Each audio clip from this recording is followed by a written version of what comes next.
తన వృత్తి ధర్మంగా మాత్రమే కాకుండా మానవ ధర్మంగా, సమాజ బాధ్యతగా చాలా గొప్ప పనులు చేశారు రవిబాబు గారు.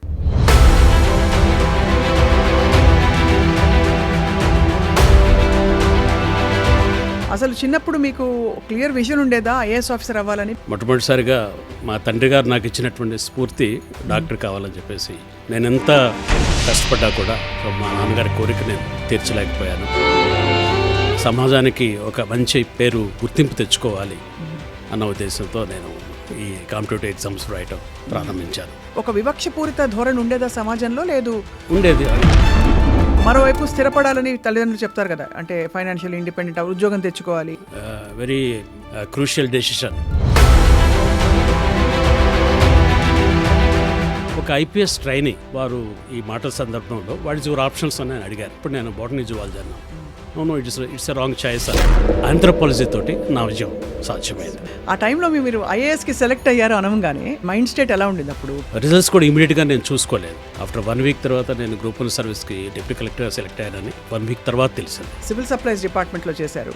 అలాగే అనేక మంచి కార్యక్రమాలు మీ ద్వారా జరిగాయి, బోల్డ్ అవార్డులు అందుకున్నారు. బాగా చేయాలనేటువంటి ఉత్సాహం ఉన్నటువంటి అధికారులకి ప్రతి పోస్ట్ కూడా ఒక ఛాలెంజింగ్ పోస్ట్ అండి. సార్, మీరు వైఎస్ఆర్ గారితో కలిసి పనిచేశారా? అవునండి. చాలా అదృష్టం అండి. అటువంటి డైనమిక్ లీడర్ వారితో కలిసి పనిచేయటం నాకు చాలా అదృష్టం. అదేవిధంగా చంద్రబాబు గారు సీఎం గారు ఉన్నప్పుడు కూడా నేను వారితో కూడా కలిసి పనిచేశారు. ఇద్దరు గొప్ప లీడర్స్ దగ్గర పనిచేయటం అనేది నా అదృష్టం. దాదాపు 8,000 హౌసెస్ మనం పూర్ పీపుల్కి JNNRM కింద మేము కట్టాము. జస్ట్ ఒక 10% మాత్రం మిగిలిపోయింది. అప్పుడు ఆర్థికంగా మున్సిపల్ కార్పొరేషన్ నుంచి అంత సదుపాయం లేదు. కాంట్రాక్టర్స్కి బిల్స్ పెండింగ్ ఉన్నాయి. కార్పొరేషన్ బ్యాంక్ చైర్మన్ గారిని కలవటం జరిగింది. అది మణిపాల్లో ఉండేది. కర్ణాటక రాష్ట్రం వెళ్ళి చైర్మన్ గారు అపాయింట్మెంట్ తీసుకొని నేను కలిసి ఆయనకు ఒక ప్రజెంటేషన్ ఇచ్చాను.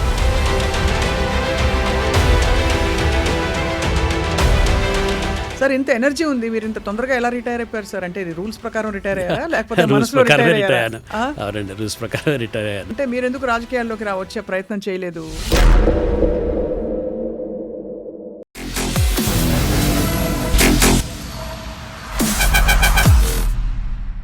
అందరికీ నమస్కారం and welcome to this candid conversation. తెరపై ఉండే హీరోలని చాలా సందర్భాల్లో మనం కొనియాడుతాము, వాళ్ళ గొప్పతనాన్ని మనం చర్చించుకుంటూ ఉంటాం. కానీ తెర వెనక ఉండి, సమాజం నడుమ ఉండి, తెర మీద కనిపించకుండా చాలా సేవలు అందించిన గొప్ప హీరోల గురించి మాట్లాడడం కదా. ఇవాళ అటువంటి హీరో గురించి మాట్లాడబోతున్నాం. ఇండియన్ అడ్మినిస్ట్రేటివ్ సర్వీస్, ఐఏఎస్ అనగానే ఎక్కడ లేని జోష్ వచ్చేస్తుంది అందరిలో. అలాంటిది కుటుంబ నేపథ్యం ఎలా ఉన్నా కూడా అన్ని సవాళ్లను ఎదుర్కొని ఐఏఎస్లోకి అడుగుపెట్టి అనేక గొప్ప పదవులని అలంకరించి, ఆ తర్వాత ఆ పదవులలో తన వృత్తి ధర్మంగా మాత్రమే కాకుండా మానవ ధర్మంగా, సమాజ బాధ్యతగా చాలా గొప్ప పనులు చేశారు రవిబాబు గారు. ఇప్పుడు రిటైర్డ్ ఐఏఎస్గా వారి కళని మరింత ముందుకు తీసుకెళ్ళడానికి సిద్ధమవుతున్నారు. నేను రిటైర్ అయిపోయి ఇంకా ఇంటి పట్టున ఉండడం కాదు, సమాజం మధ్య ఉండి ఇంకా సేవ చేయాలంటున్నారు. వారి ప్రయాణం ఎలా కొనసాగింది? Let's meet this real hero Ravibabu గారు. నమస్కారం సార్. నమస్కారం సార్. ఐఏఎస్ అనగానే మాకు అలా ఉత్సాహం వచ్చేస్తుంది. సో మీరు ఎలా ఫీల్ అవుతారు ఒక ఐఏఎస్ ఆఫీసర్గా? ఇట్స్ ఏ గ్రేటెస్ట్ డ్రీమ్ అండి. ఒక గొప్ప కళ, భారతదేశంలో అత్యున్నతమైన సర్వీస్. అవును. సో ఆ సర్వీస్కి ఒక సామాన్య కుటుంబం నుంచి వెనక్కి అవ్వటము, మా సర్వీసెస్ ఇవ్వటము నా అదృష్టంగా భావిస్తున్నాను. Sir, before we talk about your journey IAS ఆఫీసర్గా, అసలు చిన్నప్పుడు మీకు క్లియర్ విజన్ ఉండేదా ఐఏఎస్ ఆఫీసర్ అవ్వాలని? బికాజ్ మామూలుగా డాక్టరు, పోలీసు ఇలా నార్మల్గా అనుకుంటారు పిల్లలు. అవునండి. అంటే మొట్టమొదటిసారిగా మా తండ్రి గారు నాకు ఇచ్చినటువంటి స్ఫూర్తి డాక్టర్ కావాలని చెప్పేసి వారు నన్ను చాలా ప్రోత్సహించారు. సో ఆ జర్నీలో నేను ఎంత కష్టపడ్డా కూడా మా నాన్నగారి కోరిక నేను తీర్చలేకపోయాను. So doctor కాలేకపోయాను. తర్వాత నేను అనుకోకుండా మా నాన్నగారి యొక్క సంతోషం కోసం ఒక గొప్ప పని సాధించాలి, సమాజానికి ఒక మంచి పేరు, గుర్తింపు తెచ్చుకోవాలి అన్న ఉద్దేశంతో నేను ఈ కాంపిటేటివ్ ఎగ్జామ్స్ రాయటం ప్రారంభించాను. సార్, ఇప్పుడు వెనుకబడిన తరగతులకు కానీ, దళితులకు కానీ ప్రాతినిధ్యం ఇంకా మరింత పెరిగింది గత 1-2 దశాబ్దాలలో. మీరు ఉన్నప్పుడు అంటే మీరు పెరుగుతున్నప్పుడు దళితులకి ఎటువంటి అవకాశాలు ఉండేవి? మీరు దళిత కుటుంబం నుంచి వచ్చారు కాబట్టి అడుగుతున్నాం సార్. ముఖ్యంగా ఆ రోజుల్లో రిజర్వేషన్ సిస్టమ్ చక్కగా ఇంప్లిమెంట్ అయింది. స్కాలర్షిప్స్ ఉన్నాయి. సో అడ్మిషన్స్ కూడా ఈజీగా దొరికేవి. అవును. సో అవకాశాలు అది తెలుసుకొని ఎవరైతే కష్టపడి చదువుతూ నేను ఇది చదువుకోవాలి, ఈ కాలేజీలో చేరాలి అనే ప్రతి ఒక్కరికి కూడా అవకాశం ఆ రోజుల్లో. అది మొట్టమొదటి జనరేషన్ కాబట్టి. రైట్. సో మేము ఒక గ్రామం నుంచి వచ్చి మేము చదువుకోగలిగాము. సో ఆ విధంగా మంచి అవకాశాలు ఆ రోజుల్లో ఉన్నాయి సార్. ఉన్నాయి. అంటే ఒక వివక్షపూరిత ధోరణి ఉండేదా సమాజంలో? లేదు, ఉండేది. అది వివక్షత కనపడుతూనే ఉండేది. అయినా కూడా మేము దాన్ని పెదవి కింద అలానే అంటిపెట్టి అది ఒక స్ఫూర్తిగా మేము తీసుకున్నాం. సో ఆ వివక్షత నుంచి బయటికి రావాలి, వివక్షతను ఎదుర్కొని ఒక ఉన్నతమైన స్థితికి వెళ్ళాలి, సమాజంలో మంచి స్థానంలో చేరాలన్న ఉద్దేశంతో ఆ వివక్షతే మమ్మల్ని ప్రేరేపించింది. ఇందులో ఆఫ్ కోర్స్ మీరు ఫస్ట్ అటెంప్ట్లోనే మీరు క్లియర్ చేయలేకపోయారు సివిల్స్ అని వినికిడి మాకు. మీరు కొంత ట్రై చేసి మధ్యలో ఉద్యోగాలు చేసుకుంటూ, సో అప్పట్లో మీ మైండ్ సెట్ ఎలా ఉండేది సార్? అంటే ఇది సాధించాలని ఒక కళ, ఆశయం, మరోవైపు స్థిరపడాలని తల్లిదండ్రులు చెప్తారు కదా, అంటే ఫైనాన్షియల్ ఇండిపెండెంట్, ఉద్యోగం తెచ్చుకోవాలి, ఇవన్నీ నార్మల్ కోరికలు ఉంటాయి. సో మీరు ఎలా బ్యాలెన్స్ చేసి ఏమైంది సార్? ఇది correct. It's a very crucial decision. మా స్థితిని బట్టి, ఆర్థిక స్థితిని బట్టి ముందు గ్రాడ్యుయేషన్ కంప్లీట్ చేసుకోవటం, తర్వాత పీజీ చేయాలని గట్టి పట్టుదలతోటి నేను పీజీ చేస్తే ఈ కాంపిటేటివ్ ఎగ్జామ్స్కి బాగా ఉపయోగపడుతుందని ఒక ఆలోచనతో నేను పీజీ కూడా నేను పోస్ట్ గ్రాడ్యుయేషన్ చేశాను. చేసి తర్వాత ఉద్యోగం చేయాలి, డైరెక్ట్గా కాంపిటేటివ్ ఎగ్జామ్స్ అనేది దానికన్నా కూడా ఉద్యోగంలోకి వెళ్ళాలని మా అన్నగారు నాకు చెప్పారు. మనకి ఆర్థికంగా మనం అంత అభివృద్ధి చెందలేదు కాబట్టి ఫస్ట్ మీరు ఉద్యోగం సంపాదించండి, తర్వాత ముందుకు వెళ్ళండి అన్నారు. సో ఆ విధంగా నేను మొట్టమొదటిసారి ఒక చిన్న స్థాయిలో ఒక బ్యాంక్లో నేను ఒక క్లర్క్గా ఉద్యోగం స్టార్ట్ చేశాను. సో దాంతో ఆగిపోకుండా మళ్ళా బ్యాంక్ ఉద్యోగం చేసుకుంటూ లెక్చరర్ జాబ్స్కి నేను ఏపీపీఎస్ ద్వారా లెక్చరర్ జాబ్స్కి నేను సెలెక్ట్ అయ్యాను. ఆ విధంగా లెక్చరర్గా కొన్ని సంవత్సరాలు నేను నా సర్వీస్ ఇవ్వడం జరిగింది. అక్కడ ఉన్న సమయాన్ని నేను ఉపయోగించుకున్నాను. హాలిడేస్ నాకు ఒక మంచి అవకాశం వచ్చాయి. అలానే ఒక సబ్జెక్ట్లో మంచి గ్రిప్ నాకు దొరికింది. రైట్. సో నా పీజీలో చేసినటువంటి జువాలజీ నాకు ఒక సబ్జెక్టుగా నాకు అవకాశం ఉండటం వల్ల కాంపిటేటివ్ ఎగ్జామ్లో కొంచెం సులభంగా ముందుకు పోగలిగాను. సో మీరైతే సివిల్స్ జువాలజీతో రాశారా? జువాలజీతో రాశాను, జువాలజీ బాటనీతో రాశాను. అది చాలా కష్టమైన కాంబినేషన్. అవును, మామూలుగా సోషియాలజీ, ఫిలాసఫీ ఇలాంటివి తీసుకుంటారు. సో అది రాసే క్రమంలో ఒక ఐపీఎస్ ట్రైనీ నాకు ఈ ఎగ్జామ్ రాసే సెంటర్ దగ్గర నాకు కలవటం జరిగింది. వారు ఈ మాటల సందర్భంలో వాటి జూర్ ఆప్షన్స్ అని అడిగారు. ఏ ఆప్షన్స్తో మీరు రాస్తున్నారంటే అప్పుడు నేను బాటనీ జువాలజీ అన్నాను. No it's a wrong choice అన్నారు ఆయన. So he guided me. It's a 1 minute guidance, go for anthropology అని ఆయన ఒక మంచి, నేను ఎప్పటికీ మర్చిపోలేను. Is an IPS officer, name కూడా నాకు గుర్తులేదు కానీ నార్త్ ఈస్టర్న్ నుంచి వచ్చారు.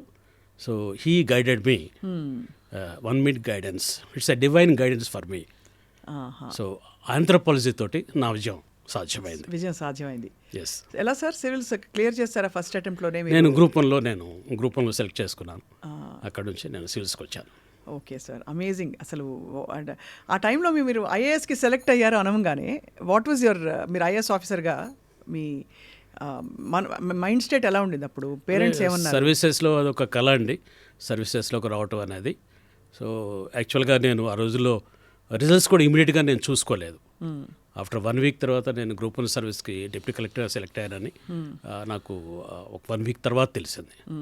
So it was amazing experience. సరే సార్, మీరు సివిల్ సర్వెంట్ అయిన తర్వాత ఆబ్వియస్లీ చాలా పదవులు, మీరు ఇంక్లూడింగ్ విజయవాడ మున్సిపల్ కమిషనరు, ఇలాంటి గొప్ప గొప్ప పదవుల్ని అలంకరించారు కదా సార్. మోస్ట్ మీకు చాలా సవాళ్ళు విసిరిన పొజిషన్ ఏమిటి? బికాజ్ మీరు సివిల్ సప్లైస్ డిపార్ట్మెంట్లో చేశారు, అలాగే అనేక మంచి కార్యక్రమాలు మీ ద్వారా జరిగాయి, బోల్డ్ అవార్డులు అందుకున్నారు. What was the most challenging role for you? Civil సర్వీసెస్లో బాగా చేయాలనేటువంటి ఉత్సాహం ఉన్నటువంటి అధికారులకి ప్రతి పోస్ట్ కూడా ఒక ఛాలెంజింగ్ పోస్ట్ అండి. అది మంచి ప్రైవేట్ పోస్ట్ కావచ్చు, లేకపోతే మామూలు సాధారణమైన పోస్ట్ కావచ్చు. కానీ దానిలో ఉన్నటువంటి బాధ్యతల్ని మనం బాగా నిర్వర్తించి ప్రజలకి సేవ చేయొచ్చు అనేటువంటి ఆలోచన ఉంటే అది ప్రతి ఒక్కటి కూడా ఛాలెంజ్గా ఉంటుంది. సో దాంట్లో మనం సేవలు చేయొచ్చు. ఈ క్రమంలో సార్ మీకు అంటే వ్యవస్థలో చాలా ఒత్తిళ్ళు ఉంటాయి. ఒక్కొక్కసారి అంటే వ్యక్తులతో నిమిత్తం లేకుండా అడుగుతున్నాను నేను మామూలుగా. అలాంటప్పుడు మీరు ఎలా డెసిషన్ తీసుకునేవారు? ఎలా లోబడి ఉండి but at the same time ఎక్కడ మీ ఇండివిజువాలిటీ కోల్పోకుండా నిర్ణయాలు తీసుకోవడం అని ఆ క్రూషియల్ పాయింట్ దగ్గర ఎలా బ్యాలెన్స్ చేశారు? అవునండి, ఈ పాలసీ మేకింగ్లో ఇది చాలా కీలకంగా ఒక స్ట్రగుల్ లాగా ఉంటుంది. ఒక పక్కన మన హైరప్స్ని మనం వారి అనుకూలంగా వారి ఆదేశాల అనంగా మనం ఈ కార్యాన్ని ముందుకు తీసుకువెళ్ళాలి. అట్ ది సేమ్ టైం ఈ పాలసీలో ఇంప్లిమెంట్ చేసేటప్పుడు సవాళ్ళను ఎదుర్కొంటూ ఈ బెనిఫిట్ తగిన వ్యక్తులకు వెళ్తుందా లేదా, ఆ టార్గెట్ గ్రూప్కి చేరుతుందా లేదా అనేది కూడా ఆలోచిస్తూ మేము ముందుగా 2-3 సార్లు మంత్రి గారికి కానివ్వండి, పై ఉన్నటువంటి వారికి దాని యొక్క పూర్తి వివరాలు నేను ఎక్కువగా వారికి అర్థమయ్యేటట్టుగా నేను చెప్పడం జరుగుతుంది. అదేవిధంగా నేను ఫైల్లో కూడా దాన్ని విపులంగా వ్రాసి వారి అనుమతి తీసుకొని నేను ఈ కార్యాలు చేయడానికి వెళ్తూ ఉండేవాడిని. సార్ మీరు వైఎస్ఆర్ గారితో కలిసి పనిచేశారా? అవునండి, చాలా అదృష్టం అండి. అటువంటి డైనమిక్ లీడర్ వారితో కలిసి పనిచేయటం నాకు చాలా అదృష్టం. అదేవిధంగా చంద్రబాబు గారు సీఎం గారు ఉన్నప్పుడు కూడా నేను వారితో కూడా కలిసి పనిచేశారు. ఇద్దరు గొప్ప లీడర్స్ దగ్గర పనిచేయటం అనేది నా అదృష్టం. సార్ మీ ఫ్యామిలీలో మీరు కాకుండా ఎవరైనా వచ్చారా సార్ పబ్లిక్ సర్వీస్లోకి? ఇలాగా పబ్లిక్ సివిల్ సర్వీసెస్ ఇటువైపు రాలేదండి. జనరల్ సర్వీసెస్లో మా అన్నగారు చీఫ్ ఇంజనీర్ ఏపీ జెన్కోలో పనిచేశారు. సో అదేవిధంగా నా సోదరుడు కూడా ప్లానింగ్ డిపార్ట్మెంట్లో అడిషనల్ డైరెక్టర్గా ఉన్నారు. అసలు పబ్లిక్ సర్వీస్లో ఉండడం, ఇలా సివిల్ సర్వెంట్గా ఉండడం సార్ చాలా పవర్ఫుల్ పోస్ట్ కదా. సో మీ విజన్ ఎలా ఉండేది? What did you wish? మీకు ఇచ్చిన రోల్లో మీరు ఏం చేయాలని తప్పన అందరికీ ఒక నాడి ఉంటుంది, ఒక కోర్. నేను ముఖ్యంగా ఈ పబ్లిక్ ఎలా మనం ఒక మంచి ఒక కొత్త సదుపాయాన్ని వాళ్ళకి కలిగించాలి, సులభంగా కలిగించాలి, వాళ్ళ సమస్యలకు పరిష్కారం దొరికేటువంటి మార్గం ఎలా ఉంటుంది, ఇవి చూసి దీనికోసం వాళ్ళకి ఈ బెనిఫిట్ రీచ్ అవుతుంది అంటే నేను చాలా రిస్క్ తీసుకొని చాలా కష్టపడి నేను దాన్ని కంప్లీట్ చేయడానికి ప్రయత్నం చేసేవాడిని. దీనికి నేను ఒక ఉదాహరణ మీకు చెప్తాను. తప్పకుండా సార్. నేను విజయవాడ మున్సిపల్ కమిషనర్గా ఉన్నప్పుడు దాదాపు 8,000 హౌసెస్ మనం పూర్ పీపుల్కి JNNRM కింద మేము కట్టాము. దాంట్లో దాదాపు అన్ని హౌసెస్ అన్ని కూడా కంప్లీషన్ స్టేజ్కి వచ్చినాయి. జస్ట్ ఒక 10% మాత్రం మిగిలిపోయింది. అప్పుడు ఆర్థికంగా మున్సిపల్ కార్పొరేషన్ నుంచి అంత సదుపాయం లేదు. కాంట్రాక్టర్స్కి బిల్స్ పెండింగ్ ఉన్నాయి. అవి కంప్లీట్ చేయడానికి ఆర్థిక వనరులు మనకు కావాలి. అవును. దాని కొరకు నేను కార్పొరేషన్ బ్యాంక్ చైర్మన్ గారిని కలవటం జరిగింది. అది మణిపాల్లో ఉండేది.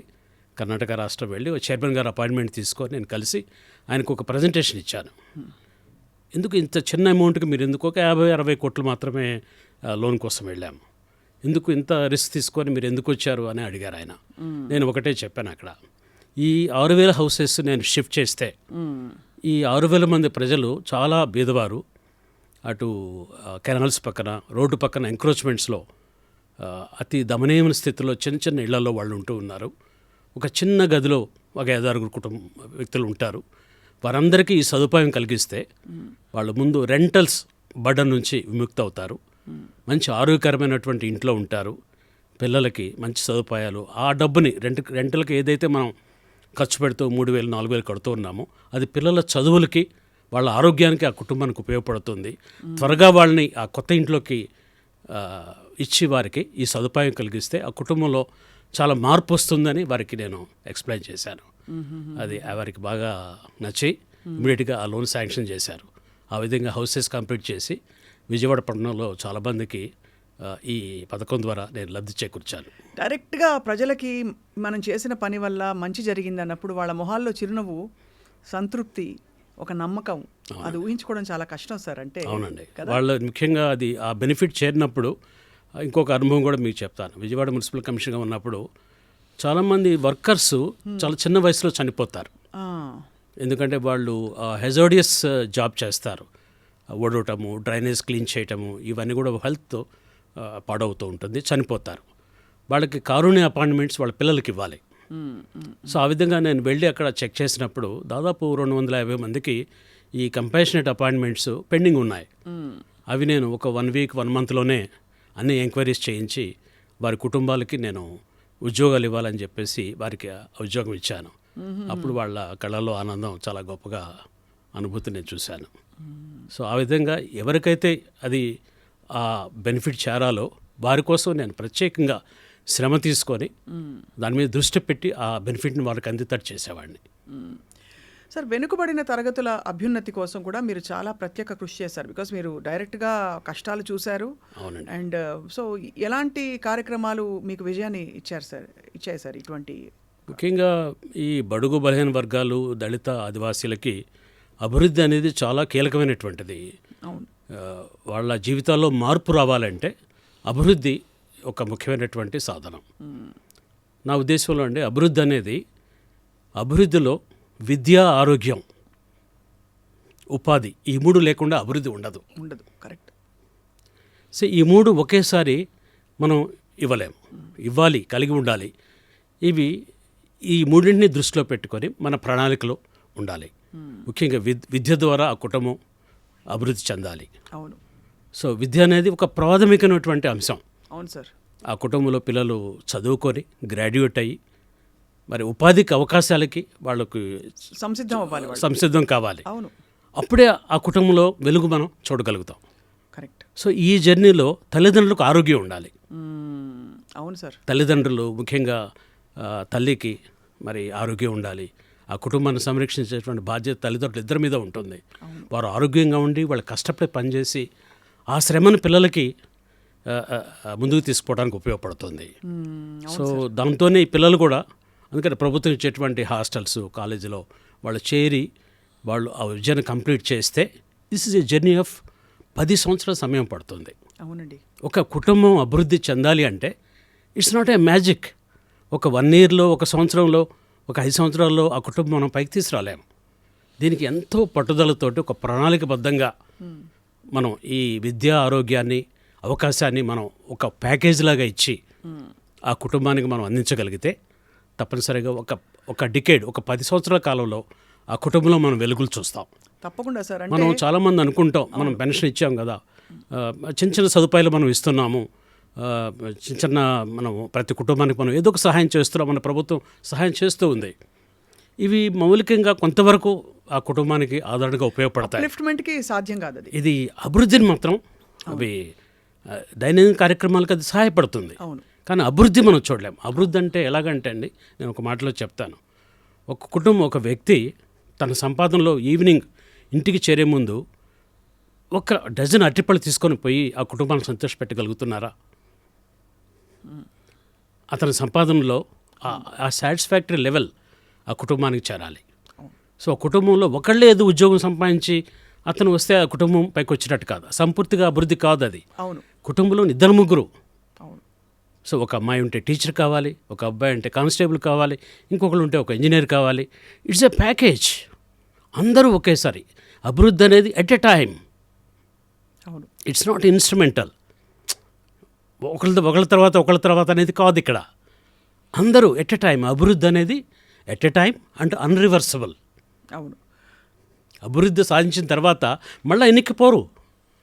అండ్ మీరు అనేది దానికి వాళ్ళకి కావాల్సిన పరిస్థితులు సమకూర్చాలి. అంటే విద్యకి, ఆరోగ్యానికి సమాన అవకాశాలు, ఉపాధి ఉంటే మళ్ళీ వెనక్కిపోడు, మళ్ళీ కష్టాల్లో పడ్డు. విద్య ఉంటే విద్యతోటి అనేక అవకాశాలు అతను చూసుకుంటాడు. అవును. అతని విజన్ వైడ్గా ఉంటుంది. Correct sir. ఒక ఉద్యోగం కోల్పోయినా ఇంకొక ఉపాధిలోకి వెళ్తాడు. అవును. సో ఇంకొక వ్యాపారం చూస్తాడు. మల్టీ డైమెన్షనల్ స్కిల్ డెవలప్ కావాలి. సో అప్పుడే అభివృద్ధి సాధ్యపడుతుంది. ముఖ్యంగా ఆదివాసీలు, దళితులు ఇది సాధించిన రోజే అది అభివృద్ధి అండి. అంబేద్కర్ కళ కూడా అదే. అవును సార్. సమాన అందరూ చదవాలి, కుటుంబంలో అందరూ చదవాలి. అమ్మాయిలు, బాలికలు చదవాలి, అబ్బాయిలు చదవాలి. వారందరూ చదివి వారు నైపుణ్యతను సాధించి ఉద్యోగ, ఉపాధి అవకాశాల్లో ముందుకు వెళ్ళినప్పుడే అంబేద్కర్ కళ సాకారం అవుతుంది. ఈ మధ్య కాలంలో బాగా ఫోకస్ పెరిగింది కదా సార్, 2 తెలుగు రాష్ట్రాల్లో కూడా. ఇక్కడ అంబేద్కర్ గారి విగ్రహం దాదాపుగా అంటే ఒక దిక్సూచిలాగా గత ప్రభుత్వం నిర్మించి ఆ విధంగా వాళ్ళు కొనసాగారు. ఇప్పుడు ఆంధ్రప్రదేశ్లో కూడా అదే చేస్తారు. అండ్ అంబేద్కర్ ఫిలాసఫీ ఇప్పుడు జనంలోకి విపరీతంగా పుంజుకోవడానికి కారణాలు ఏంటంటారు సార్? అవగాహన చైతన్యం పెరిగిందంటారా? చైతన్యం తప్పనిసరిగా పెరిగిందండి. అంబేద్కర్ గారి యొక్క ఆయన విగ్రహమే ఒక స్ఫూర్తిలాగా, చైతన్యంలాగా కనపడుతూ ఉంటుంది. సో ముఖ్యంగా ఆయన అందరూ యాక్సెప్టబిలిటీ ఎందుకు వచ్చిందంటే, ఇంతవరకు గతంలో ఆయన ఒక రిజర్వేషన్ పాలసీలో మంచి అవకాశాలు క్రియేట్ చేశారు. విద్యా తర్వాత చట్టసభలో కూడా అవకాశాలు వచ్చినాయి. అది కాకుండా ఈ సమాజంలో ఇప్పుడు ఏంటంటే స్త్రీల హక్కుల కోసం పోరాడినట్టుగా అందరూ గుర్తించారు. కార్మికులు వాళ్ళ హక్కుల కోసం పోరాడినట్టుగా అందరూ గుర్తించారు. సో అందరి కోసం ఈ మహానుభావుడు ఆ రోజులో ఎంతో త్యాగం చేశారు, ఎంతో ఆలోచన చేసి రాజ్యాంగంలో అనేకమైనటువంటి మార్పులు, మెలకులు ఆయన అన్ని సెక్షన్స్, అన్ని ఆర్టికల్స్ చొప్పించి అందరి అవకాశం కొరకు, అందరి అభివృద్ధి కొరకు ఆ రాజ్యాంగంలో పొందుపరచడం జరిగింది. అది తెలుసుకున్నప్పుడు అందరూ యాక్సెప్టబిలిటీ పెరిగింది. అవును, అందరికీ చైతన్యం వచ్చింది. That's a Ambedkarism. ఆ చైతన్యం ఇప్పుడు బాగా కనిపించి మనకి ప్రాతినిధ్యం కూడా అదే విధంగా కనిపించడం ఆశాజనకంగా ఉంది సార్. ఎందుకంటే మీరు అన్నట్టుగా అందరూ నిజంగా ముందరికి కదులుతున్న పరిస్థితులు చాలా చోట్ల చూస్తున్నాం మనం. వెదర్ రాజకీయ ప్రాతినిధ్యం కావచ్చు, చట్టసభల్లో. అది సార్ మీరు తల్లిదండ్రులు ఎంత పాటుపడతారో అని చెప్పారు. మీ తండ్రి గారు మీకోసం చాలా కష్టపడ్డారు కదా సార్ మీరు? అవునండి, తప్పనిసరిగా ఆయన మర్చిపోలేను వారి కష్టం. అంటే అందరూ తండ్రులాగా ఇంట్లో కూర్చొని కొడుకు అభివృద్ధి ఊహించుకునే తండ్రి కాదు. ఆయన ముందుగా నడిచి నాకు ఒక ద్రోవ వేశారు. ప్రతి కాలేజ్ అడ్మిషన్కి ఆయన ముందు వెళ్ళి ప్రిన్సిపాల్ దగ్గర నుంచునేవారు, నన్ను వెనక నుంచో పెట్టేవారు. ప్రతి స్కాలర్షిప్ అప్లై చేయమని అప్లికేషన్ ఫామ్ తీసుకొచ్చేవాళ్ళు. అదేవిధంగా రిజర్వేషన్ పొందాలంటే క్యాస్ట్ సర్టిఫికేట్ తీసుకోవాలి, సో అది ఎన్రోల్ చేయించేవారు. సో ఇటువంటి ఆలోచనతో ఆయన మమ్మల్ని ప్రేరేపించి ఎక్కడ హర్డిల్స్ లేకుండా, సో ఆయన ప్రేరణ చాలా గొప్పది. We never forget him. So పిల్లల కోసం is my great father. Also మీరు చెప్పారు సార్ ఒక సందర్భంలో, గతంలో మీరు ఆఫ్ రికార్డ్ మాట్లాడుతున్నప్పుడు చెప్పారు, మీ సహాయం కావాలంటే పిల్లల కోసం ఏ విధమైన సహాయం అయినా సరే, పడేవాళ్ళు, పడని వాళ్ళు, గిట్టని వాళ్ళు అని, లేకపోతే మాట అనుకున్న గొడవ అయిన సందర్భాల్లో కూడా వారు వెళ్ళి పిల్లల కోసం మాత్రం కాంప్రమైజ్ అయ్యి సహాయాన్ని అర్థించేవారని చెప్పారు. చాలా విశేషం సార్. ఆత్మాభిమానం అంటే అందరికీ ఉంటుంది ఆత్మాభిమానం, ఇందులో లేదని కాదు. బట్ పిల్లలు నాకు ముఖ్యం అని చెప్పి ఒక మెట్టు తగ్గడం అన్నది చాలా గొప్ప గుణం సార్. సో తండ్రి గారు మిమ్మల్ని మంచి పొజిషన్లో చూసినప్పుడు ఎలా ఫీల్ అయి ఉంటారు? చాలా సంతోషించారు ఆయన. సో ఆయన జీవితకాలంలో నేను ఆర్డీఓగా సబ్ కలెక్టర్గా పనిచేసినప్పుడు, సో ఆయన చాలా హీ ఫెల్ట్ హ్యాపీ. నాతో పాటు కూర్చొని ట్రావెల్ చేసి కూడా సంతోషించారు. సో నా ఆఫీస్కి వచ్చేవారు, తర్వాత సహాయం చేయమని చెప్పేవారు. ఎవరన్నా వచ్చి సహాయం అడిగితే వెనుకడకుండా సహాయం చేయాలని ఆయన ప్రోత్సహిస్తూ ఉండేవారు. సో సహాయం చేయటం ఎప్పుడు ఆపకూడదు, నీ చేతిలో ఉంటే సహాయం చేయండి అని చెప్పేసి వారు ఎప్పుడు స్ఫూర్తి నింపారు. హైదరాబాద్లో కూడా మీరు మున్సిపల్ కార్పొరేషన్లో సేవలు అందించారు కదా? అడిషనల్ కమిషనర్గా చేశారు. హైదరాబాద్ ఒక చాలా పెద్ద, అంటే ఇక్కడ పుట్టి పెరిగిన వాళ్ళకి ఇది నాకు మంచి అనుభవం అండి. ఇక్కడ హైదరాబాద్లో మున్సిపల్ కార్పొరేషన్లో పనిచేయటం ద్వారా నాకు విజయవాడలో చాలా ఈజీగా నేను కమిషనర్గా బాధ్యతలు తీసుకున్నప్పుడు నాకు మంచి ఈ అనుభవంతోనే అక్కడ నేను చక్కగా పనులు చేయగలిగాను. సో నా కెరీర్లో కూడా ప్రైమ్ మినిస్టర్ మన్మోహన్ సింగ్ గారి నుంచి, వారి దగ్గర నుంచి నేను ఒక అవార్డు కూడా తీసుకున్నాను. మన్మోహన్ సింగ్ ప్రైమ్ మినిస్టర్ గారు. అఫ్ కోర్స్ మీకు చాలా అవార్డ్స్ వచ్చాయి సార్. అంటే మీ ఈవెన్ సివిల్ సప్లైస్ డిపార్ట్మెంట్లో కూడా మీరు అవార్డ్స్ అందుకున్నారు. Correct, right. ఒక్కొక్క అవార్డు అందుకున్నప్పుడు మీరు నెక్స్ట్ ఏం చేయాలి, ఇంకా ఏదో సాధించాలనే తపన ఉండుండేది. అవునండి, ప్రతిసారి దాంట్లో ప్లస్ ఏంటనేది ఆలోచించేవాళ్ళం. ఒక స్టేజ్కి అందుకున్న తర్వాత ప్లస్ దానికి ఇంకా ఏమి యాడ్ చేయాలి, ఆ విధంగా మేము ఆలోచిస్తూ ఉండేవాళ్ళం. సో ముఖ్యంగా సివిల్ సప్లైస్ డిపార్ట్మెంట్లో మేము ఆధార్ ఎనేబుల్డ్ సిస్టమ్ మేము ఇంట్రడ్యూస్ చేసాం. ఇంట్రడ్యూస్ చేసినప్పుడు ఐరిస్ అంటే బయోమెట్రిక్ తీసాం. బయోమెట్రిక్లో కొన్ని ఫెయిల్యూర్స్ ఉన్నాయి, అప్పుడు ఐరిస్ని తీసుకొచ్చాం, యాడ్ చేసాం. సో అట్లానే వేయింగ్ కూడా ఎలక్ట్రానిక్ వేయింగ్ కూడా దీనికి అనుసంధానం చేశాం. సివిల్ సప్లైస్ డిపార్ట్మెంట్ అంటే మీ పని పరిధి ఏమేమి ఉండేవి సార్? మీరు ఏమేమి ముఖ్యంగా మనకి ఆల్ రేషన్ షాప్స్ వాటి రెగ్యులేషన్ అక్కడ అవి పబ్లిక్ డిస్ట్రిబ్యూషన్ సిస్టంలో ముఖ్యంగా ప్రొక్యూర్మెంట్, రైతుల నుంచి ధాన్యం కొనుగోలు చేయటం. అవును. సో తర్వాత సపోర్ట్ ప్రైస్ వారికి అద్దెతట్టు చూడటం. సో ఇట్లా నిత్యావసర సరుకులు ప్రజలకు అందించటం. సో అట్లానే మేము చంద్రన్న కానుకలని ప్రత్యేకంగా మేము 10 ఐటమ్స్ మేము ఇచ్చాము. సో అవి సంక్రాంతికి కూడా కానుకల్లాగా ఇచ్చి ప్రజలకి మన్నాలు పొందగలిగాము. ముఖ్యంగా ఏంటంటే దీంట్లో ఎక్కువగా మిస్యూజ్ ఎక్కువగా జరుగుతూ ఉండేది. అవును కదా. దాన్ని బయోమెట్రిక్ సిస్టమ్ ద్వారా మేము అరికట్టడానికి చాలా గొప్ప టెక్నాలజీని మనం ఉపయోగించాము. దాదాపు ఒకేసారి 2000 crores గవర్నమెంట్కి సేవ్ అయినాయండి, సేవ్ చేయగలిగాము. అదివరకు ఎట్లా పడితే అట్లా డ్రాయల్ ఉండేది. సో బయోమెట్రిక్ పెట్టడం ద్వారా ఒక్కసారిగా ఈ అనాథరైజ్డ్ డ్రాయల్స్ మొత్తం కూడా తగ్గిపోయింది, చెక్ పడింది. చనిపోయిన వాళ్ళ పేర్లు తొలగించబడ్డాయి. మైగ్రేట్ ఇక్కడ నుంచి వెళ్ళిపోయిన వాళ్ళ పేర్లు ఆ షాప్ నుంచి తొలగించాం. సో ఆ విధంగా చాలా తగ్గింది. అలాంటి మిస్యూజులు చాలా అవుతాయి కదా సార్? ఉన్నాయి. అవన్నీ కూడా ఈ బయోమెట్రిక్ సిస్టమ్ ద్వారా కొంతవరకు ఇప్పుడు ఇంకా కొనసాగుతుందండి. చాలా విజయవంతంగా కొనసాగుతుందండి. ఇక్కడ సార్ మీరు అడిషనల్ కమిషనర్ గారు చేసినప్పుడు ఇక్కడ హైదరాబాద్కి సంబంధించి ఏ సవాళ్ళు చూశారు? ఇక్కడ విచిత్రమైన ఒక టోపోగ్రఫీ ఉన్న నగరం మంది, మహానగరమే నిజంగా. అసలు ఒకవైపు అసలు చూస్తే అమెరికానా యూరప్ అనిపిస్తుంది, ఇంకో వైపు చూస్తే ఇప్పటికీ కూడా మనకి పాత నగరం ఆనవాళ్ళన్నీ అలా కనిపిస్తూ ఉంటాయి. సో మీకు వచ్చిన సవాళ్ళప్పుడు ముఖ్యంగా ఏంటంటే స్టామ్ వాటర్ డ్రైన్స్ ప్రాబ్లమ్స్ ఉన్నాయండి. అవును సార్. అది స్టామ్ వాటర్ డ్రైన్స్ వర్షాకాలం వచ్చిందంటే మునిగిపోతూ ఉండేవి. వాటికి ఒక ప్రాజెక్ట్ రిపోర్ట్ అప్పుడు దాదాపు మేము 300 crores తోటి తయారు చేసాం. సో అది ఇంప్లిమెంట్ చేయటం వల్ల కొంతవరకు డీసిల్టింగ్ చేసి ముందుగానే వర్షాకాలం ముందుగానే ఈ డ్రైన్స్ అన్నీ కూడా డీసిల్ట్ చేసి కొంత ఈజీ ఫ్లో కోసం అనేది ఒక మంచి కార్యక్రమం టేకప్ చేసాం. మొట్టమొదటిసారిగా పబ్లిక్ పార్కింగ్ ఒకటి కొత్తది డెవలప్ చేసాం. ఆటో గేట్ ఇప్పుడు మనం చూస్తూ ఉంటాం.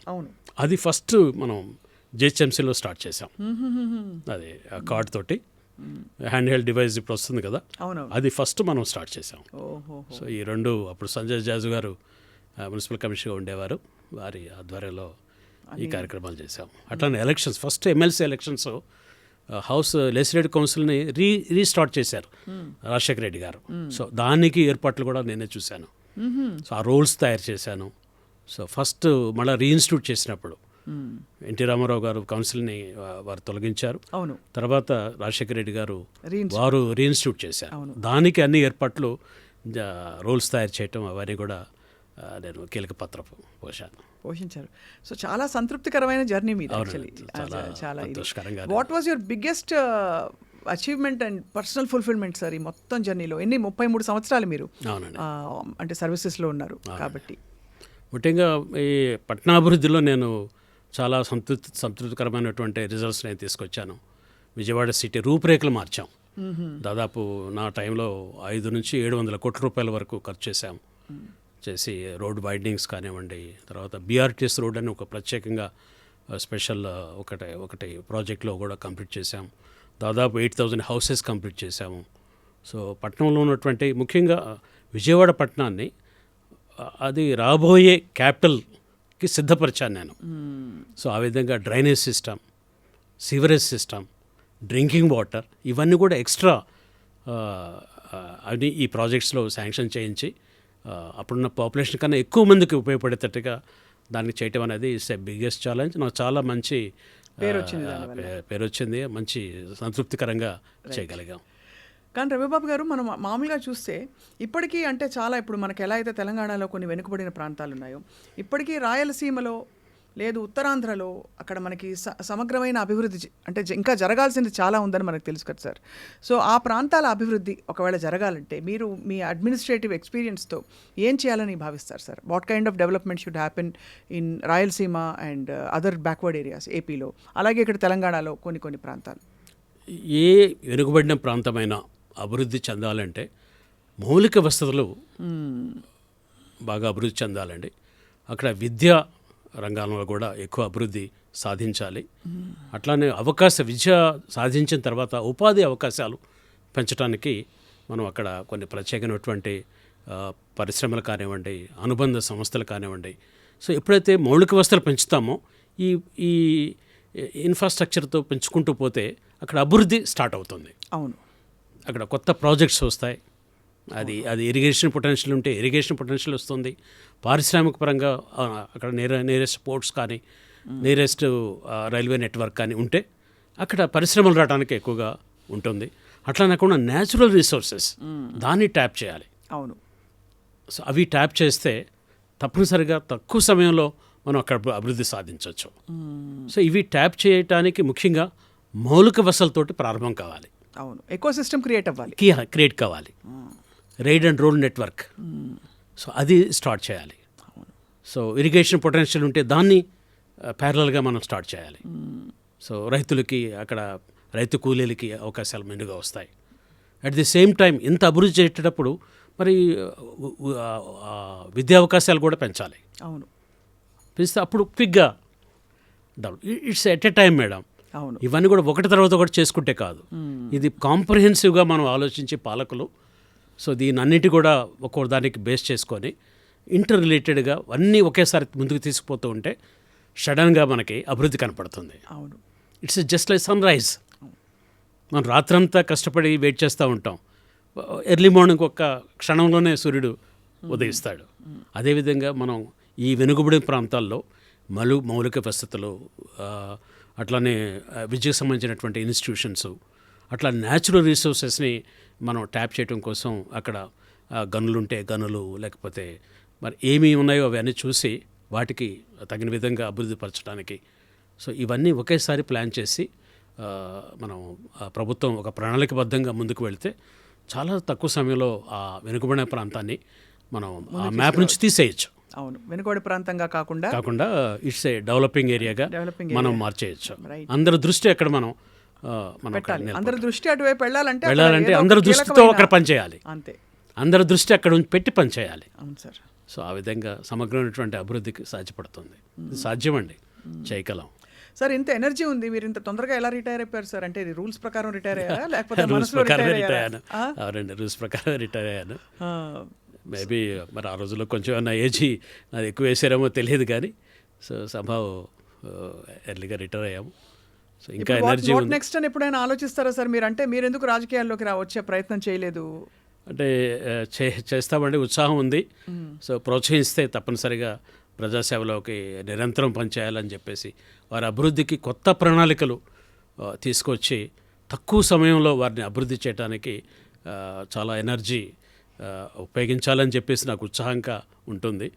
అవకాశం, ప్రోత్సాహం ఇస్తే నేను ప్రజల్లోకి వెళ్ళి ప్రజల కొరకు నేను కష్టపడి పనిచేసి ప్రజాస్వామ్యమైన అభివృద్ధిని మనం చాలా ఫాస్ట్ ట్రాక్లో, త్వరితగతిలో ఈ అభివృద్ధిని ప్రజాస్వామ్య ప్లాట్ఫామ్లో మనం తీసుకురావచ్చు. అందులో మీకు చాలా కృషి చేస్తాను. క్షేత్రస్థాయి అనుభవం ఉంది మీకు. అవునండి. అంటే మామూలుగా రాజకీయాల్లోకి వచ్చిన వాళ్ళకి అంత అనుభవం ఇలాంటివి ఉండవు. ఏదో పొలిటికల్ ఇంజనీరింగ్ ఉంటుంది కానీ మనకి డెవలప్మెంటల్ ఇంజనీరింగ్ పెద్ద పట్టు ఉండదు. కరెక్ట్. మీకేమో చాలా అసలు మీ కోర్ ఏరియా అదే. అదే sir. So we wish to see you in politics. Thank you madam. And ఇంకొకటి సార్, ఒక సున్నితమైన ప్రశ్న. మామూలుగా బ్యూరోక్రాట్స్కి ఉండే ఒక అపకీర్తి, హై లెవెల్ ఆఫ్ కరప్షన్ ఉంటుంది బ్యూరోక్రాట్స్ అందరిలో ఏదో ఒక లెవెల్ ఆఫ్ ఇదేంటి. బట్ హ్యాజ్ ఇట్ ఎవర్, అంటే మీరు ఒక ఇబ్బందికర పరిస్థితిలోకి వచ్చి అలాంటి ఒత్తిళ్ళు మీ మీద ఎప్పుడైనా వచ్చాయా? అవన్నీ మేము సున్నితంగా నేను తప్పుకొని పక్కకెళ్ళిపోయానండి. కానీ అది ఎందుకు సార్? దాన్ని మారాలంటే ఏం చేయాలి? Because such a prestigious position ఇది, సర్వీస్ ఇది. కొంచెం అంటే సంశయం పాటించాలి. ముఖ్యంగా ప్రజల అభివృద్ధిని మనం దృష్టిలో పెట్టుకొని, కుటుంబ శ్రేయస్సును దృష్టిలో పెట్టుకొని, కుటుంబ శ్రేయస్సు, రైట్. సో ప్రజల అభివృద్ధి, అవకాశాలు చేజార్చుకోకుండా అది నేను కంటిన్యూస్గా నేను పనిచేయాలి, కంటిన్యూస్గా నాకు అవకాశం ఉండాలి, నా కుటుంబ శ్రేయస్సు ఇంపార్టెంట్ అని ప్రజలు నేను ఈ విధంగా నేను త్రోవ తప్పితే ప్రజలకు సేవ చేసే అవకాశం పోతుంది. అవును. సో అవన్నీ కొంచెం సెన్సిటైజ్గా, ఇంటర్నల్ సెన్సిటైజేషన్ ఉండాలి ఆఫీసర్స్కి. Internal sensitisation, social responsibility, family responsibility also equally important. Absolutely sir. So ఇవి ఉంటే తప్పనిసరిగా ఇవి మనం జస్ట్ ట్యాకిల్ చేసుకుని ట్యాకిల్ చేసుకుని పక్కెళ్ళిపోవచ్చు మనం. పక్కకి వెళ్ళిపోవచ్చు. సరే, ఇవి కాకుండా మీ హాబీస్, మీరు చదువుతారా పుస్తకాలు, మ్యూజిక్ చదువుతాను. ముఖ్యంగా న్యూస్ పేపర్స్ ఎక్కువగా చదవటము, విశ్లేషించటము, ఆలోచించటమే నాకు ఎక్కువగా. ఒక సమస్య నేను టీవీ ద్వారా కానివ్వండి, ప్రింట్ మీడియా ద్వారా కానీ చూసినప్పుడు దాని విశ్లేషణకి, ఆలోచనకి, పరిష్కారాలకి నేను నా మనసు వెతుకుతూ ఉంటుంది. పరిష్కారాలను వెతికేటువంటి మనసు నాకు. ఒక సమస్య నాకు కనపడితే దానికి ఇన్స్టెంట్గా పరిష్కారం ఎలా, దీనికి ఏ విధమైన పరిష్కారం మనం చూపించవచ్చు అనే ఆలోచన ఎప్పుడు తప్ప ఉంటుంది. సో అదే నా హ్యాబీ. చదువుతూ ఉంటాను. సో ప్రింట్, ఎలక్ట్రానిక్ అంటే లైవ్గా సమాజంలో మనం ఉండాలి అంటే లైవ్గా జరుగుతున్నటువంటి పరిస్థితుల్ని ఎప్పటికప్పుడు తెలుసుకుంటూ, అటు టీవీ ద్వారా కావచ్చు, పత్రికల ద్వారా కావచ్చు, లైవ్గా మనం సమాజంతో పాటు మనం లైవ్గా ఉండి ఆ సమస్యలకి పరిష్కారం మన వంతు కృషి చేయడానికి కూడా మనం ఆలోచన చేస్తూ ఉండాలనేదే. అధికారిగా ఏదో రిటైర్ అయ్యి ఇంట్లో కూర్చోటం అది నాకు పెద్దగా ఇష్టం ఉండదు. దానికి మళ్ళా నా వంతు పరిష్కారాలు ఎలా చేయగలము, అవకాశం వస్తే ఎలా చేద్దాం అనే ఆలోచన ఎక్కువగా నన్ను ప్రేరేపిస్తూ ఉంటుంది. ఇప్పుడు దేశంలో ఉండే పోకళ్ళు ఎలా ఉన్నాయి సార్? అంటే రాజకీయాల్లోకి వెళ్లకుండా పోకళ్ళు ఆఫ్ ఇప్పుడు మనకి చాలా పెద్ద పెద్ద నిర్ణయాలు జరిగిపోయాయి.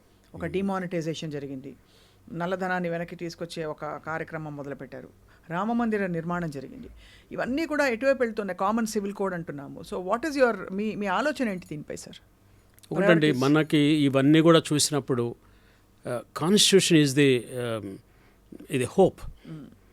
ఈ కాన్స్టిట్యూషన్ తప్పనిసరిగా ఇవన్నీ మంచి వైపు నడిపించగలదు. మంచికి ఈ కాన్స్టిట్యూషన్ ఒక అర్థంలాగా కనపడుతుంది. It will protect the people. అవును, ఇట్ విల్ ప్రొటెక్ట్ ది ఎటువైపు జరిగినా కూడా, ఎటువైపు ప్రజలకి సర్వీసెస్ రాకుండా ఉన్నటువంటి పరిస్థితుల నుంచి చక్కబెట్టడానికి ఈ కాన్స్టిట్యూషన్ మనకు ఉపయోగపడుతుందండి. అది నాకు చాలా ఆశాభావం. ఎందుకంటే అంబేద్కర్ గారు ఆ కాన్స్టిట్యూషన్లో ప్రజాస్వామ్యకి ఇచ్చినటువంటి విలువలు చాలా గొప్పగా ఉన్నాయి. దీంట్లో ఒక ప్రత్యేకత ఏమిటంటే, ఈ మన కాన్స్టిట్యూషన్లో దాంట్లో సంక్షేమము, అభివృద్ధి రెండు ఇంటర్నల్గా ఉంటాయి. అవును, సంక్షేమం చాలా కీలకం కదా సార్. ఇది కాన్స్టిట్యూషన్లో ఇన్బిల్ట్ మెకానిజం. ఈ రెండు మనకు పూలదండ కనపడుతుంది, కానీ లోపల ఒక దారం ఉంటుందనేది మనం కట్టిపెడుతుంది.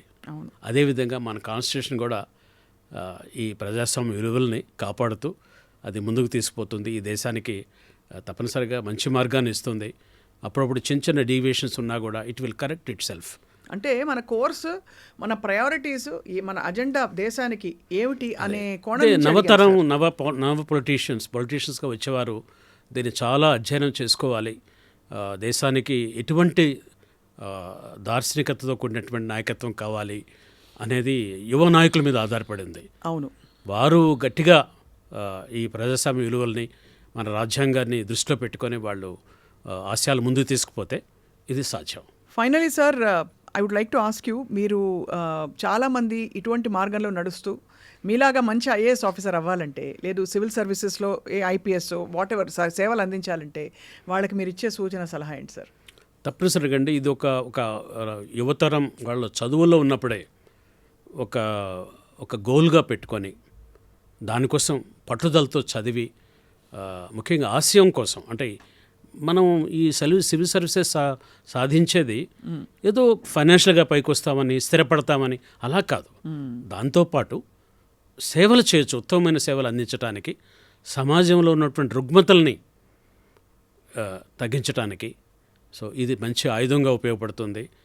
యువత ముందుకు రావాలి, ఇది చూస్ చేసుకోవాలి, ధైర్యంగా పనిచేయాలి. అవును, సర్వీసెస్ రావటం ఒక ఎత్తు, సర్వీసెస్ వచ్చిన తర్వాత ధైర్యశాస్త్రాలతో పనిచేయాలి. అది చాలా పెద్ద యాక్చువల్లీ చూస్తే మీరు సాక్రిఫైస్ సార్. బికాస్ మీరు నిత్యం పబ్లిక్ లైఫ్లో ఉండాలి. ఒకటి కొంత పవర్ ఉన్నట్టు కనిపిస్తుంది, కానీ ప్రైవేట్ సెక్టర్లో ఉన్నంత అన్ని ఫెసిలిటీస్, అన్ని బెనిఫిట్స్ కూడా ఉండవు కదా సివిల్ సర్వీసెస్. జీతాలు కానీ వాట్ ఎవర్ చాలా మోడరేట్గానే ఉంటాయి కదా సార్. అవును, బట్ ఇట్స్ ఎ గుడ్, మంచి శాలరీస్ ఉన్నాయి, మంచి పే కమిషన్ ఉంది. సో అన్ని సదుపాయాలు భారత ప్రభుత్వం ఇస్తుంది. ఇంకా అది టైం టు టైం పెరుగుతూ ఉంటాయి. అవునవును, దాని గురించి మనం వరీగా అనక్కర్లేదు. బయట ఎంత కష్టం ఉంటుందో అంత అక్కడ ప్రివిలేజెస్ ఉండొచ్చు, బట్ ఇక్కడ కూడా ప్రభుత్వం తప్పనిసరిగా time to time pay scales పెంచుతుంది. అన్ని సదుపాయాలు దీంట్లో ఉంటాయి, అన్ని రిలాక్సేషన్స్ ఉంటాయి. సో మంచి సౌకర్యాలు మన సర్వీసెస్లో కూడా ఉంటాయి. ముఖ్యంగా వచ్చే కొత్త నవతరానికి ఆఫీసర్స్ దీంట్లో సెలెక్ట్ కావటమే కాకుండా సెలెక్ట్ అయిన తర్వాత ధైర్యంగా పనిచేయాలి, సాహసోపేతమైన నిర్ణయాలు తీసుకోవాలి, అది దీన్ని అధ్యయనం చేయాలి. మీ ఇంటెలిజెన్స్ తోటి మీ మీద ఉన్నటువంటి ప్రభుత్వ నేతల్ని మీరు కన్విన్స్ చేయాలి, వారిని ఒప్పించాలి.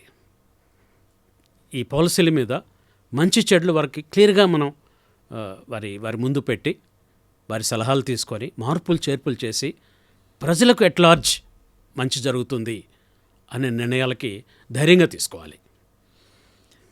మీరంటే of course your standing example of అంటే how you steered your journey sir, మీరు కావాల్సినవన్నీ ఇంప్లిమెంట్ చేసుకుంటూ. So finally focused energy not just civil సర్వీసెస్లోనే కాకుండా యువత మోటివేటెడ్గా ఎల్లప్పుడూ ఒక సోషల్ కాన్షియస్నెస్తో వాళ్ళని ఎందుకంటే ఇప్పుడు అందరూ ఈ ట్యాబ్లు సోషల్ మీడియా ప్రభావంలో కొట్టుకుపోతున్నారనే ఒక ఆందోళన కలుగుతుంది కదా సార్, వాళ్ళకి ఏం చెప్తారు సార్? సో టెక్నాలజీ మీరు ఉపయోగించుకోవాలి, టెక్నాలజీ మనం నేర్చుకోవాలి. బట్ హ్యూమన్ డెవలప్మెంట్కి ఎంత అది ఉపయోగపడుతుందో మనం అది ఎలా విధంగా హ్యూమన్ డెవలప్మెంట్కి ఉపయోగించాలి, హ్యూమన్ రిలేషన్స్కి ఎలా ఉపయోగపడుతుంది, హ్యూమన్ ఫేస్ నిలబెట్టాలి. అవును, ఈ టెక్నాలజీలో హ్యూమన్ ఫేస్ కొట్టుకుపోకూడదు. అవును, హ్యూమన్ ఫేస్ ఎప్పుడూ ప్రివైల్ కావాలి. మానవ సంబంధాల్లో అన్నిట్లో కూడా. తర్వాత ఈ టెక్నాలజీ ఈ అభివృద్ధికి ఉపయోగపడాలి, బీదత్వాన్ని పారదోలటానికి ఉపయోగపడాలి, మంచి ఆరోగ్యం ఇచ్చేటట్టుగా ఉండాలి. సో ఈ రుగ్మతులన్నీ కూడా తొలగించి, సపోజ్ మెడికల్ ఫీల్డ్ ఉందండి, సో ఈ టెక్నాలజీ తోటి క్విక్ ఇన్వెస్టిగేషన్, ట్రాన్స్పరెంట్ ఇన్వెస్టిగేషన్. అట్లనే ఈ ఫార్మసీ క్వాలిటీ చెక్, ఈ క్వాలిటీ చెక్ని మనం టెక్నాలజీ ఉపయోగించాలి. ఇప్పుడు చాలామంది బాధపడుతున్నాం, అన్ని ఫ్యూరియస్ ట్యాబ్లెట్స్ అంతా మరి ప్రపోర్షనేట్స్లో ఉండలేదు, అన్ని సైడ్ ఎఫెక్ట్స్ ఇవన్నీ మనకు కనపడుతున్నాయి. వీటన్నిటికీ చెక్ పెట్టాలంటే టెక్నాలజీ ఆ విధంగా మనం అనుసంధానం చేయాలి. టెక్నాలజీ ఒకే విధంగా వెళ్ళిపోవటం, ఇదొక వెళ్ళిపోవటం కాదు. ప్రతి డెవలప్మెంట్కి ఇది ఇంటరాక్ట్ చేసి మంచిని మనం త్వరగా ప్రజలకు ఇవ్వగలగాలి. అవును, అది ఇదేదో వేరే ప్రపంచానికి తీసుకువెళ్తుంది కాదు, ఉన్న ప్రపంచాన్ని చక్కగా మార్చడానికి ఈ టెక్నాలజీ ఉపయోగపడాలి. ముఖ్యంగా హెల్త్ ఫీల్డ్, అవును, ఎడ్యుకేషన్ ఫీల్డ్, సో వీటిలో ఇది చాలా అనుసంధానమై ఉండాలి. హెల్త్ అండి, క్విక్ ఇన్వెస్టిగేషన్స్. ఇప్పుడు మనం ఇన్వెస్టిగేషన్స్లో మనం మల్టిపుల్ ఇన్వెస్టిగేషన్స్ చేస్తాం, but at a one time ఈ టెక్నాలజీ ద్వారా సాధ్యపడుతుంది. అవును, తర్వాత రేట్స్ కూడా రీజనబుల్ రేట్స్ స్లాష్ డౌన్ అవుతాయి. అవును, అలా మనం దీన్ని ఉపయోగించుకోవాలి. ఫార్మసీ రంగంలో క్వాలిటీ చెక్ ఏది, క్వాంటిటీ చెక్, ఎంత రిక్వైర్మెంట్, ఎంత పొటెన్సీ కావాలి, these are all the measures we have to incorporate and అంటే I think it will offset some of the evils we're seeing now. Sir మీ ఇంటర్వ్యూలో మీకు క్వశ్చన్ గుర్తుందా? చెప్పండి. మీకు ఇంటర్వ్యూ అయిందా సివిల్స్ అప్పుడు? అయిందండి, ఇంటర్వ్యూ అయింది. ఏమన్నా క్వశ్చన్ మీకు గుర్తుందా సార్? ఎక్కువగా సబ్జెక్ట్ మీద ఎక్కువగా అడుగుతారు. ఆ రోజుల్లో సబ్జెక్ట్ మీద ఎక్కువ కాన్సన్ట్రేట్ చేసేవారా? ఏమన్నా క్లిష్టమైన ప్రశ్న వేశారా, మీకు గుర్తుందా? క్లిష్టం అంటే ఎందుకు మీరు చూస్ చేసుకున్నారు అనేది ఒక కామన్ క్వశ్చన్ మనకి. దానికి ఏం చెప్పారు సార్ మీరు? అదే ఆ రోజుల్లో మనం ఏంటంటే మంచి అవకాశాలు ఉంటాయి, సర్వీస్ చేయొచ్చు అన్నట్టుగా, అలా విధంగా అలా మొత్తానికి అన్నీ దాటుకుంటూ వచ్చి ఇప్పుడు సార్ ఇక్కడ రవిబాబు గారు మీరు పబ్లిక్ సర్వీస్ మరింతగా మీరు విస్తరించడానికి రెడీగా ఉన్నారు సార్. థ్యాంక్ యూ అమ్మా. What is about your family sir? కొంచెం family, small family madam. My wife and ఇద్దరు children. So my wife beautiful wife, ఆమె చాలా మాకు సహకరిస్తూ, సో ఆమె కూడా షీఈ్ ఆల్సో ఎంప్లాయ్, టీచింగ్ ఫీల్డ్లో ఉన్నారు. వారు మాకు ఎప్పుడు ఫ్యామిలీని బాగా ఎక్కువగా మోటివేట్ చేస్తూ పిల్లలు మన ముందుకు తీసుకువెళ్తూ ఉన్నారు. పిల్లలు ఇటువైపు వచ్చారా సార్ సివిల్ సర్వీస్? లేదండి, వాళ్ళు జస్ట్ ఐటీ రంగంలో ఉన్నారు, విదేశాల్లో ఉన్నారు. Wonderful sir. చాలా అంటే ఎంతమంది మీలాంటి గ్రేట్ ఆఫీసర్స్ పాటుపడితే ఈరోజు మనకు ఒక సేమ్ సొసైటీ, ఒక ఇన్ఫ్రాస్ట్రక్చర్, ఒక ఎకోసిస్టమ్ ఉందో it's hard to imagine. Thank you so much for all the great work you've done sir, and we wish to see you spreading your wings further and serving the society. Thank you madam, Thank you, thank you sir. So నమస్కారం. Much, thank you. I dream యజమానానికి ప్రత్యేకంగా ధన్యవాదాలు తెలియజేస్తున్నాను. ఈ platform ద్వారా ప్రజలందరితో మాట్లాడటానికి, నా అనుభవాలని పంచుకోవటానికి, ముఖ్యంగా ఇది నాకు సహాయపడుతున్నందుకు ప్రత్యేకంగా ఇది వీక్షించే ప్రతి ఒక్కరికి నేను ధన్యవాదాలు తెలియజేస్తున్నాను. ఐ డ్రీమ్ వారికి ప్రత్యేకంగా ధన్యవాదాలు తెలియజేస్తూ సెలవు తీసుకున్నాను. So kind of you sir. Thank you. Thank you madam.